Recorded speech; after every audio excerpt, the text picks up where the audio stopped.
Marty Walsh, the Global Series underway here in Stockholm, Sweden. Yep. I know you were here a few months back for the European Player Media Tour, but what's the Global Series been like for you? It's been fun. A lot of meetings. We're at the hotel here, the Grand Hotel, and a lot of people coming in. You get a chance to talk to players and get a chance to talk to GMs and owners. And I actually just bumped in the hallway to a couple of Boston people. They were talking. They're everywhere. It's so funny. They come to every year. They go to a Global Series game, and they happen to be from Charlestown, Massachusetts. And Did they recognize you? They knew right away. They said, "Mr. Mayor." I laughed, and we're talking about the game. And I said, "What are you doing here?" They go, "Our team's the Bruins, but we're here cheering." I think they're cheering on I think they said Toronto. I forget it was. I just got shocked that they had a Bruins jersey on. I'm laughing here, but no, it's been great. I mean, the city's fun. And once the game last night, obviously it was exciting. A few more Red Wing fans, I think, more than the Senators. And then obviously this podcast will play, but at that point there'll be 3 other games played. But it's fun. It's exciting. So I got to ask, whose idea was it for the Player of the Game and the award? I don't know if you saw the video, but players get super excited when there's a Rolex on the line. Yeah, it was kind of our idea, the PA's idea. And we went in with it with the league, which is it's a joint gift. But what happened was, I'm fairly new. I'm new to this role, and I talked to some players before that had gone away and played in different countries, and they weren't really recognized for their efforts. So this is a way for us to recognize one player, and certainly player of the game. And it's a regular season game, so part of your schedule.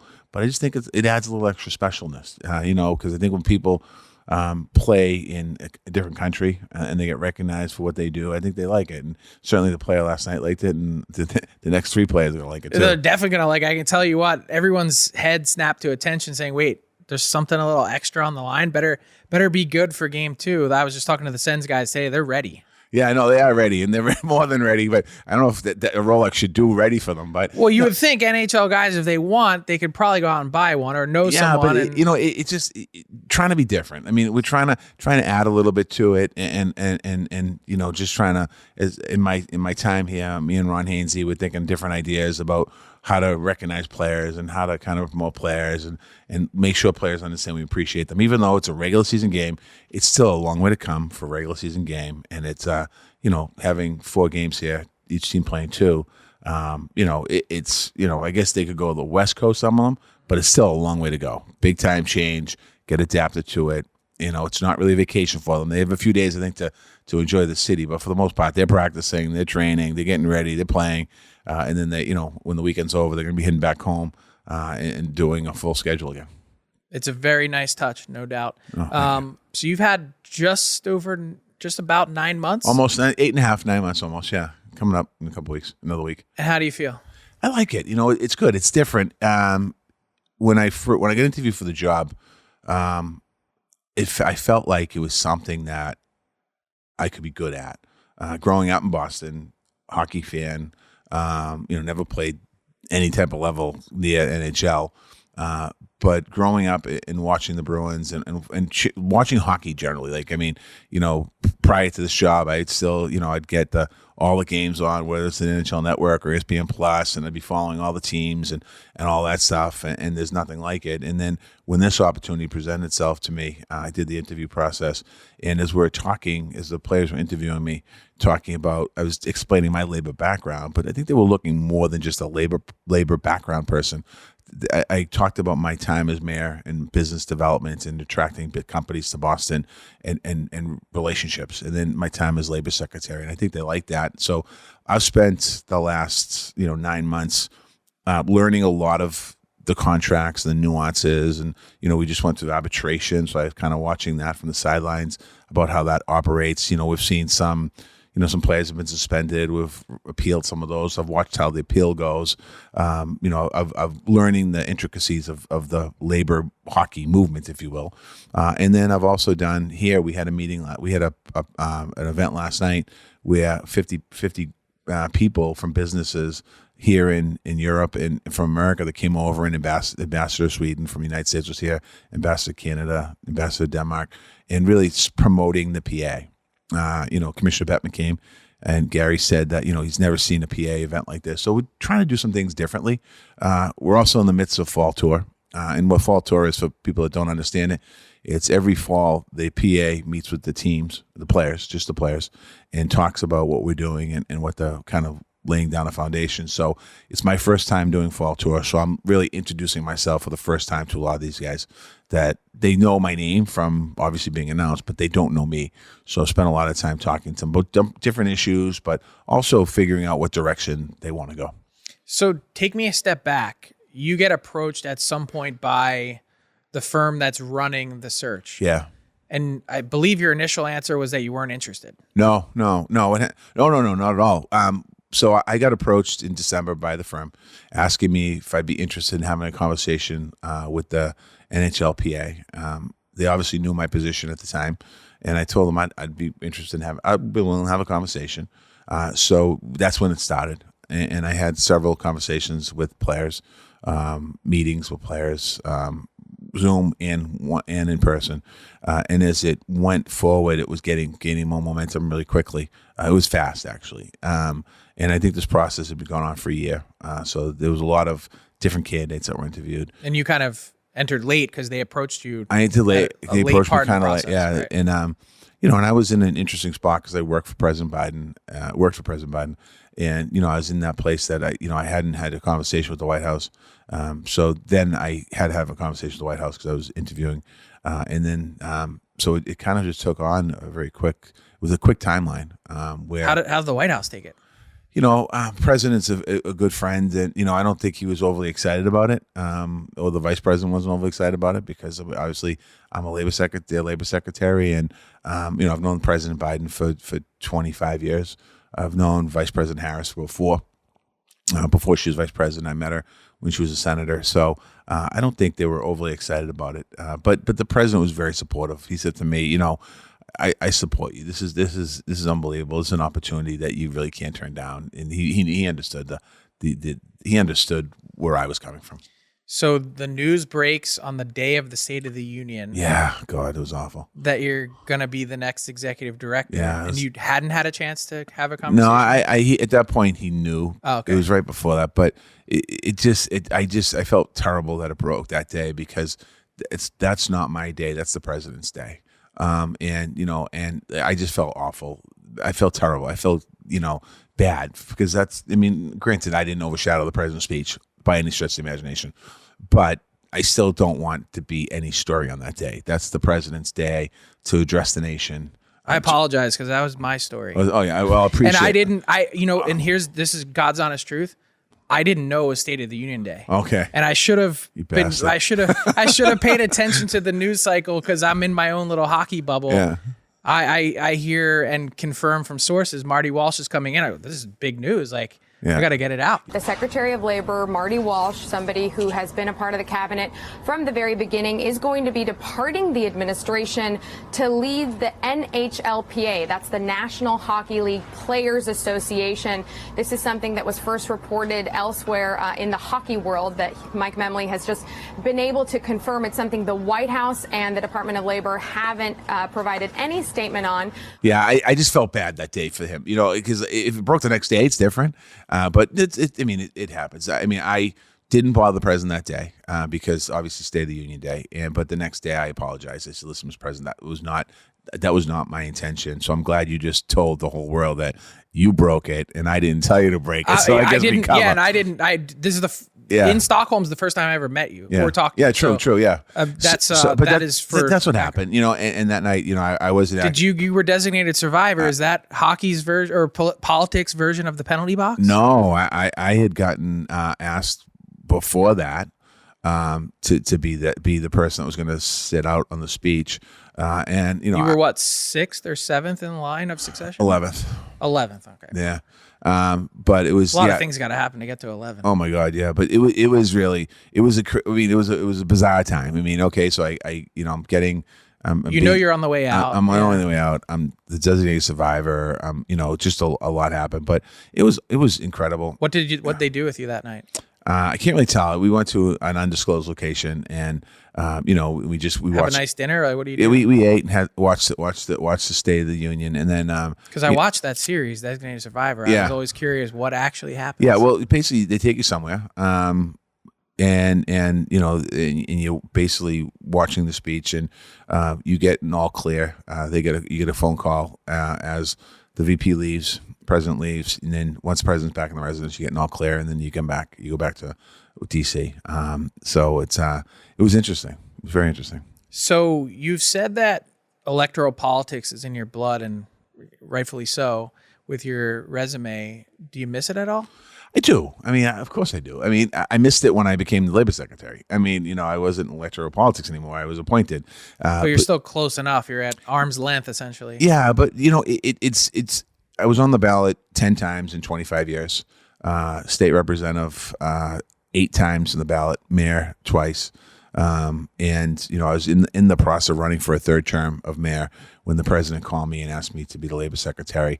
But it's something that I enjoy. I kind of, as a kid, I wanted to be in politics. When I got elected to the House of Representatives in Massachusetts, I wanted to be mayor. And from very early on, I said I wanted to be mayor of Boston. And I was fortunate to be able to achieve that with a lot of help from a lot of people.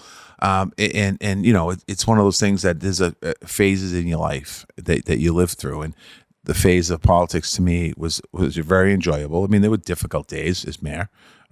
Not as so many as a state rep, but there was very difficult days as mayor. You go through a lot. I mean, you have homicides in your city, young people die in your city, you have fires. I lost 2 firefighters in my time as mayor in a tragic fire. Police officer died during COVID.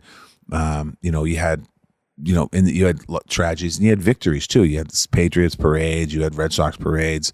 Bruins lost in Game 7. That wasn't a parade. So you had and there's a lot of other great things you can do helping people. So my balance is I still help people. So that's that drives me in politics. I wasn't in politics for praise of who I am. I was in politics to help people. So I can still do that even today in certain ways. I can help people. So you mentioned as a kid, maybe always wanting to be in that. You become mayor of Boston. Was executive director of the NHLPA ever on? Was it ever even a twinkle in your mind? Was it? I didn't even think it was an opportunity. You know what I mean? It was like, I always thought maybe after I was done with politics, after the labor secretary, probably maybe go back into the labor movement, do something there. I wasn't really sure what I was going to do next. So, and not really sure what role that would be in the labor movement. But when this opportunity presented itself, you think about, it's a labor union. You represent people. I really, I knew what the basic understanding of what the PA would do for the members. Obviously, growing up watching sports and living through, the lockouts in hockey and the baseball strikes and things like that, and football and all this other stuff. The union has a big role in supporting members and working on the behalf of the members. But it wasn't something I aspired to. I never ever thought back one day and said, man, I'd like that job someday. I just didn't think it was possible. When you think about it now, when I first got the job, some people said, well, that's not a natural fit. But when you think about it, I was a former labor leader. I former mayor, so you had the business backgrounds through the city and through the labor secretary, obviously the labor background. So it does make sense. But at the time, it was nothing I ever thought of. I told some of the players this. I always wanted a PA swag. I wanted a hat because it's union. And I would ask some of the players from Boston that I knew. I never got it. So I guess I had to get the job to get the swag. You can have a whole closet full now. I do have a whole closet full now. Yeah. So before we dive into the nitty gritty, one last on the politics, because I think in this sort of, it's a very insular hockey world. I'm sure you're already well aware. Yeah. Outsiders look and say, he's got a massive campaign war chest still sitting there. Yeah, I'm giving that away. So when I left being mayor of Boston, I was in the process of running for mayor again, and had been raising money because I didn't expect that I was going to get a call from the President of the United States of America to ask me to be in his cabinet. I just didn't expect that ever. I mean, not so. When President Biden called me and asked me, I literally was ramping up a campaign for re-election. I had consultants on board. I was starting to build a staff. We had an office already. We always kept our campaign office throughout the whole time, and I had an operation going. And when the president called, obviously that all got put on hold. I kept the office open through my time as labor secretary.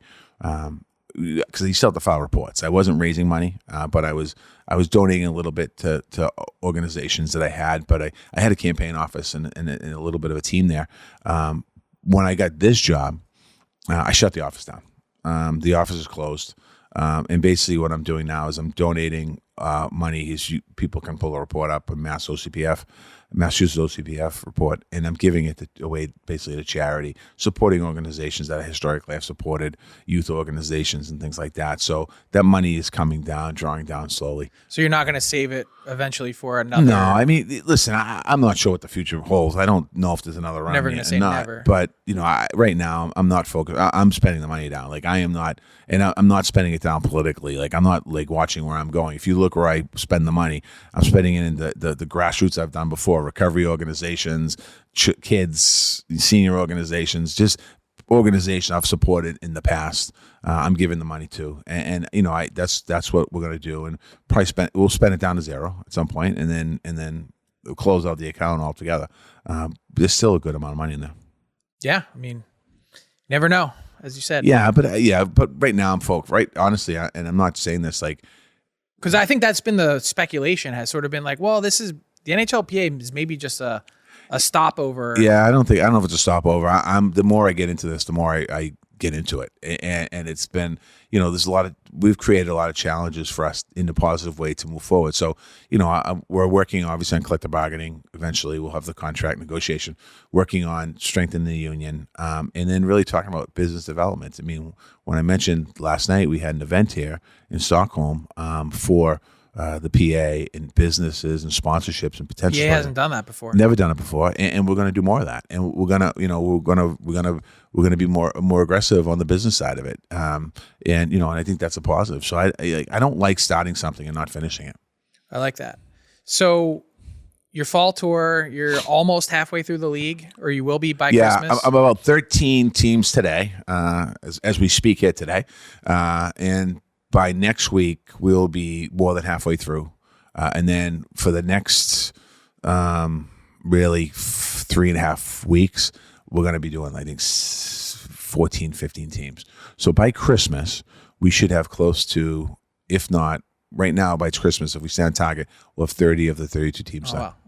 So fall tour will not be stretching deep into winter, which no, is good. No, we don't want. Historically, I guess in the past it's gone into February. That's not our intention is to get it done early, and then we'll go back out and meet players again in smaller groups. But my intention is to get fall tour done because the issues we're talking about today are relevant for now. And if you wait, if it's January, February, March, there's always other issues that come up that we kind of talk to the players about. So that's a great segue.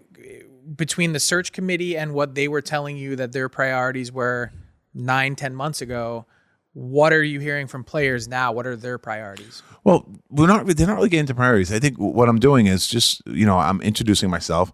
As I said, I've talked to a lot of players. I haven't met them all. So as I'm introducing myself of who I am, what I'm all about, and then we go through the issues that we are talking to the players about.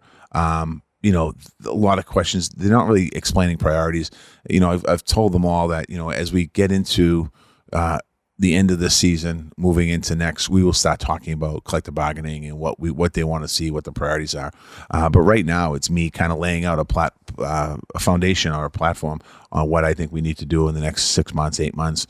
And they're pretty open to it. I mean, when I say pretty, they're open to it. When we talk about business development, things like that, they're excited about it. We're talking about other issues, hockey-related revenue, and we're talking about escrow. We're talking about salary cap. We're talking about different issues like that. We're getting into different, any potential controversial issues. We're talking about some of those as well, bringing up. We're talking about the pension benefits, things like that. Situations that I've encountered since I've been here, dealing with Arizona and playing where they are and what happened in Columbus, talking to the players and some of the other things that were Vancouver, some of the other things that we've worked early on in my time here, and just explaining what the process was and how I'm moving forward. I'm explaining to them, I'm spending some time talking with owners, obviously talking to different owners. I haven't met a lot of owners yet, but I'm more focused on the teams right now. And then my relationship with the commissioner, Gary Bettman, it's been good. We've had a lot of good conversations. We've talked about different things. There's a lot of common ground, Have you gotten past the sort of get to know you stage? Yeah, we're getting past that now. I mean, I knew Gary before I took the job. I met him several times, but when I was the mayor of Boston, I met him. We dedicated the city of Boston and the NHL dedicated a rink in Boston, Bruins rink, and so we've done some of that stuff, some of that work together, and I've met him over the years. So with any regime change comes some staffing change. There was a high-profile exit, Matthew Schneider out. He was a big part of the NHLPA for more than a decade. What happened there? Matthew did a good job. I mean, there's going to be changes when new leadership comes in, and it was just basically we did some changes there. I mean, I think that that's going to happen in any organization. It happened when I was the mayor. It happened when I was labor secretary, and that stuff happens. I mean, you just have those changes. And Ron Hainsey has a bigger role now as well. He's the assistant executive director, a position that never really existed before, like it does. But how has Ron helped you in your transition, and how big a part of this is Ron? Well, a big part, really big part. So Ron was part of the PA prior to me coming here, and he basically took the lead in the search with the players. And as the process went on, and as it got closer to the end, and when I got selected by the players and voted in by the executive board, I talked to Ronnie about staying on, and he was obviously going to stay on anyway at some real capacity, but he just has connection to the players. I have connection to the business community and I have my labor backgrounds. He has been through lockouts. I have not been through lockouts, but I've been through strikes. So it's a good team that we have here together working on things. When we talk to a team fall tour, I mean, there's obviously my connection is usually the Boston connection. Somebody knows me through somebody, or they went to school at BC, BU, Harvard, MIT, whatever. Not MIT, or Northeastern. Not a lot of MIT. Not a lot of players. MIT alums in the league, but and Ronnie play with these players, and I think it's really important to have that trust. And we work very closely together. I mean, there's nothing that we don't do without talking to each other. And I just find that very helpful moving forward. And that's pretty much my style. I mean, when I'm the mayor, you're the mayor. There's no second mayor. But I worked very closely with my chief of staffs or people in my office. I would always bounce things off of people. So I'm not this type of, I'm always right. I like to have that balance. And me and Ronnie balance each other off well. So another staffing question. Mike Gillis has been a consultant. He was a reported finalist for the position. Yeah. Is he going to continue on with the PA? No, Mike's no longer. When his contract's over, it's over.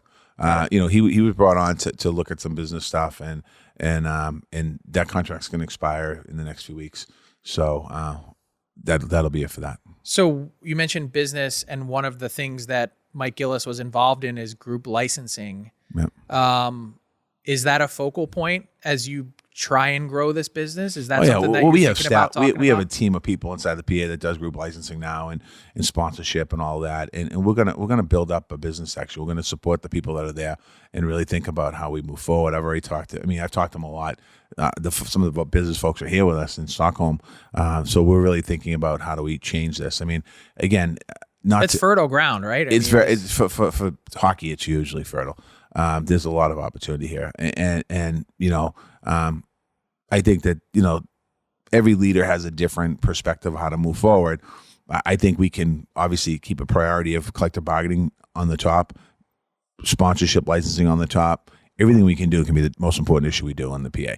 I mean, we shouldn't prioritize what's the most important, what's not the most important. They're all really important. Obviously, as we get closer to 26, the collective bargaining in the agreement and the contract will take center stage. Sort of, you become a wartime general. Yeah, and that'll happen. But leading up to that, there's a lot we can do before that. Mm-hmm. And in terms of other business, your predecessor was always harping international hockey. We need more of it. Yeah, I think there's no question about international hockey. We can do more of it, and I'm sure we'll get into that in a second. But I think there's some opportunities in North America too. What? Growing the game of hockey in North America. I think there's opportunities in communities of color. I think there's opportunities in Mid-America. You might not have a team there, like an NHL team in some of these cities. You're saying go to Wichita, Kansas. But you could still grow. Yeah. I mean, there are 32 teams in the NFL, And there are fans all across America and the world that support NFL teams. It's just because you don't have a presence in a particular area, whether it's Idaho or Ohio, not Ohio, Iowa. I mean, there's, like you said, Kansas. I mean, there's opportunities to grow the game. When it comes to international, I think that one thing when I came in the office, we had a lot of good intention, a lot of people working in international hockey, trying to do different things. But I made a decision to have one person run it. Rob Zepp, he's the guy. He runs it. And working with Rob, Played in Europe, and working on global series stuff, working on World Cup of Hockey things, working on Olympics, really thinking about how do we move the needle on that. And I think that if there's a strong plan moving forward, consistency, and a good way to promote the game, and then think about if there's consistency, you have a better chance to get advertisers, you have a better chance to get sponsors, you have a better chance to get fans. And I think the biggest opportunity for growth in international hockey, global series is important. Don't get me wrong. It's we're going to be at 4 games. They're going to be tonight. There's no tickets left for tonight's game. People are trying to get tickets to the game, but when you have like a potentially Olympic World Cup, now you're changing the whole trajectory around hockey, because you can carry over that competition from 2 years. So, for example, if a team wins the gold medal in 26 and the team who lost the gold medal is in 28, is going to want to come back, and other teams are going to say, well, we have an opportunity. So there's opportunity here to really grow a game on a global scale. And then when you follow that up with stadiums, with global series like this, countries identify with their player, and when the player goes back to NHL, they'll identify with that team. And it's just take Sweden, for example. There's roughly 10 Swedish players playing in this weekend here in Sweden. We have about almost 90 Swedish players in the league. A third of our players in NHL are European players. So much opportunity to have them not just follow the player when they're playing for their country, but also follow that player when they're playing in NHL. Because if they get more access to that player, there'll be opportunities. Sounds easy though, right? Like, why not just get it done? You've got I know, but Connor McDavid, the best players in the world, they're going to be 26, 28 years old before they get a chance to put on a Team Canada jersey or a Team USA jersey. It's unfortunate, but you can't. That's not your problem because you just got here. No, but what I'm saying is, how hard is it really to get this done? Well, I mean, with the Olympics, Olympics, in fairness, the last one because of COVID, that caused a lot of problems. We have to get an agreement done with the IOC. That has to be done. I mean, we're working, the NHL and the NHLPA working collectively together with the IHF and the IOC to get an agreement done. I'm hopeful that we'll have something done pretty soon. You're pretty close? I think we're pretty close. So with that is going to come a tough decision from a union leader perspective with what to do with Russia. Yeah, it's really going to be what the IC does first. I mean, that's really... Are you waiting for them to make a ruling? No, I mean, there's nothing we can do. I mean, there's nothing I can do proactively with that. IOC makes decisions on who plays. I know that in the 2024 games, the IOC's banned Russia out of the 2024 games. And, I'm of the mindset, I hope that the world's in a different place in 2026. I mean, we don't know what's going to happen. There's a good chance it won't be in a different place. But you're trying to play another tournament in 2025 first. Yeah, well, the tournament 2025 will be, we'll put in the final touches on that. That'll be an all NHL players playing in the tournament because we don't have an agreement with the IHF right now. So, we have to, long term, we have to work with them and figure that schedule out because the timeline that we want to do the World Cup is roughly the same timeline as the Worlds, and they have obligations that they have to live up to as well. So you're saying Russian players would be able to play in the we'd have to wait. We 2025? Probably not.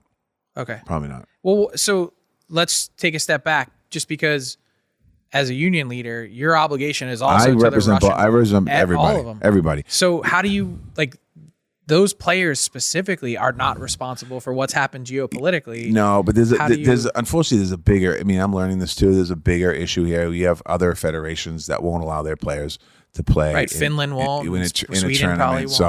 So you have to take all that into account. So what would you tell the Russian players? I don't know yet. We'll see what happens. We're not there yet. It's tough. It's awful. It's one of those things you think about separating sport from what's happening in the world. It's just really complicated right now. You want to support your guys. You do, and I have to. I'm going to support my guys. It's a really complicated situation. It's complicated, but yet very unfortunate. Yes. So let's take a step back to North America, and you mentioned growing the game. Is the barrier to entry not cost? Like I look at it, I'm a youth hockey coach. Yeah. I coach my son. I'm at the rink 6 days a week, whatever it is. And I look at the cost to play and I say, not everyone can do this. Yeah. What we have to do there's a lot of programs between the NHLPA and the NHL that we're trying Goals to and dreams. goals and dreams and be inclusive.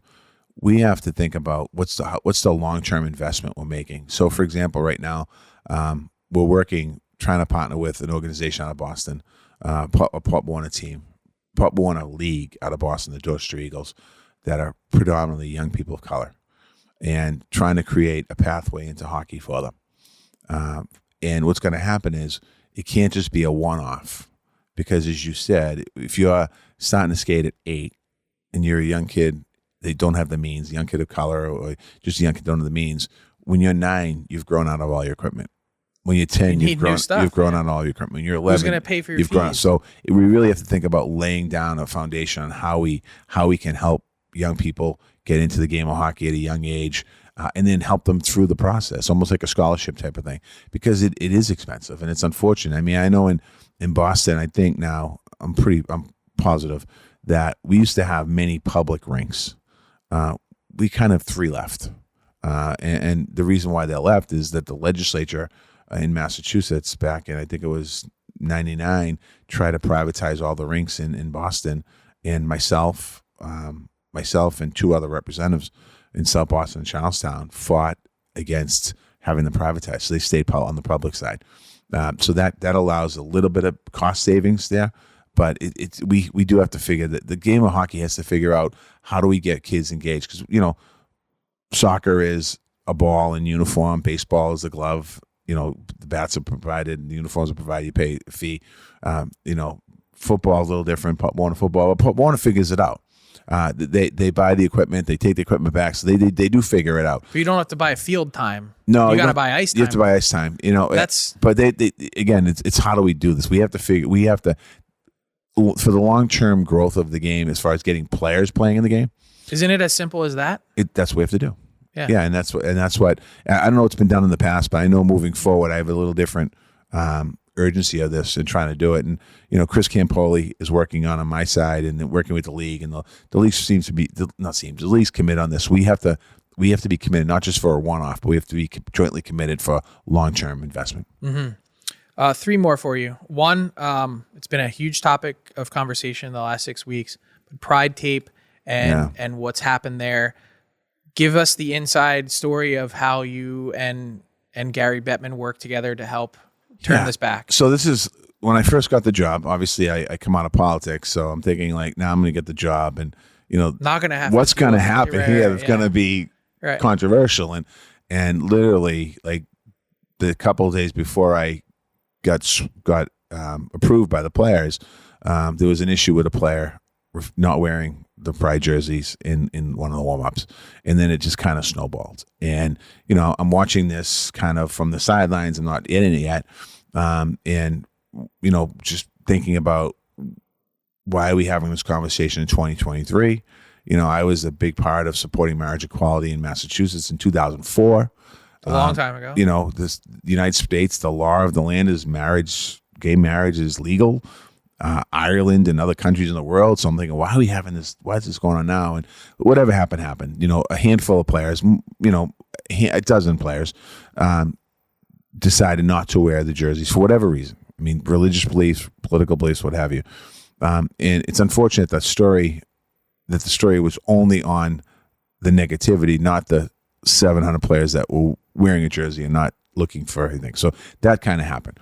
The Pride Tape, I think it was a short-sighted decision to say we're going to ban all Pride Tape. And myself, I spoke to the commissioner a couple times, and the player inclusion committee got involved. They had a meeting. I was on it. Gary's on it, and we talked about it. And in a literally a couple, I think it was less than a week. After someone used it. No, it was in the work. No, it was in the works before that. Okay, but he did it, which is right, which is great. The player did it, but at that point, it was. I think, did he have anything to do with? Probably maybe a little bit subconsciously have something to do with it, but it was being reversed, and it wasn't just Pride tape; it was all tape, but obviously the focus on Pride tape, so that got reversed, and now players can go back to using Pride tape. And I think that, and every team is still going to do Pride nights, and they're going to be celebrations of the LGBTQ plus community and things like that. And I think it's, as we move forward here, maybe there's a little bit of education we have to have here too, just to think about it. But there was a lot of unintended consequences that came along with this that were going in the wrong direction. So related to that, you are a childhood cancer survivor. Yeah. Obviously something that's near and dear to you. And a lot of players, cancer touches everyone. Yeah. There's a report last week that a goaltender couldn't put a ribbon on his mask as a result of all this. I don't have the full story on that one. I think what happened was, anytime there's a change in mask, you have to go through a process to get it approved, and it was apparently not approved. I'm not sure. I have to check that. I'm not sure. I actually honestly don't have an answer to that one. Okay. And lastly, you mentioned, and look, 2026 is still a ways off. You guys have a lot of work to do, and the league does, to get to that point where you begin to engage in conversation about what the next CBA looks like. But I can't help but notice from sitting in my chair, for a league that whenever it's CBA time seems to cry poor, there's been a lot of gloating about franchise values in the last little while here. An explosion of, we're talking about more than half the league is worth more than $1 billion a piece. How does that wealth, which has gone into owners' pockets, not in small part to the way this CBA and system is structured, how do you find a way with new expansion fees coming in that players don't get a cut of, different things that are going into owners' pockets? How do you find a way to get a share of that into the players' pockets? Well, I'm going to answer some of it. I'll tell you that. I mean, as we move forward here, and I think that, listen, I think franchise fees going up is fine with me as long as players' salaries are going up as well. And I think that that's why we're doubling down. Well, I shouldn't say doubling down. That's why I'm going to be making investments into business development, growing HRR, and making sure that the players get their share. I mean, if you don't have the players are what sells the game. The players are why fans buy tickets. The players are why fans buy jerseys. The players are why sponsorships sponsor teams, because they want to see the product on the ice. And there's so many opportunities here. And I'm not one to ever begrudge how much a businessman or person will make or woman will make.